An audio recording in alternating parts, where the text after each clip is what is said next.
The beginning of slave trade and how it all started. A terrible period in human history known as the Transatlantic slave trade, which started in the 15th century, resulted in the forced migration and enslavement of millions of Africans. The slave trade was sparked and grew as a result of several factors. Exploration and expansion.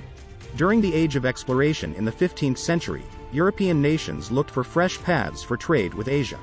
Henry the Navigator and other Portuguese explorers sailed along the coast of West Africa in an attempt to open up direct maritime routes to Asia for the lucrative spice trade. America's sugar plantations.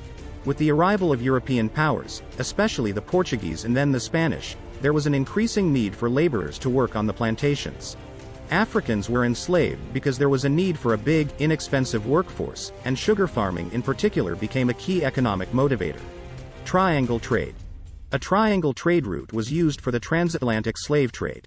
Ships from Europe traveled to Africa bearing cargo, including rum, guns, and textiles, which they traded for Africans who were held as slaves. After that, the prisoners were shipped to the Americas over the Atlantic, where they were bought as slaves to work on plantations.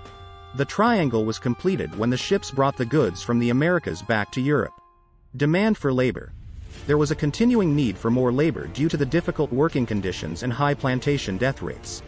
Because it offered a reliable labor force for the development of cash crops like sugar, tobacco, and eventually cotton, slavery turned into a necessary and lucrative institution for European colonists. Racism and dehumanization. Over time, racism and a dehumanizing worldview were entwined with the enslavement of Africans. The slave trade was established and continued in part because of the ideologies that European colonists created to support the racial subordination of Africans. Legal frameworks. To control the slave trade, European colonial powers created legal frameworks. Legal frameworks. To control the slave trade, European colonial powers created legal frameworks. For instance, in the early 16th century, the Portuguese launched the first slave journey across the Atlantic. Other European countries including Spain, England, France, and the Netherlands then started to participate significantly in the trade. For several centuries, millions of Africans were brutally and forcibly carried to the Americas as part of the transatlantic slave trade. The slave trade was finally outlawed and slavery was eventually abolished in many parts of the world as a result of the abolitionist campaigns of the 18th and 19th centuries.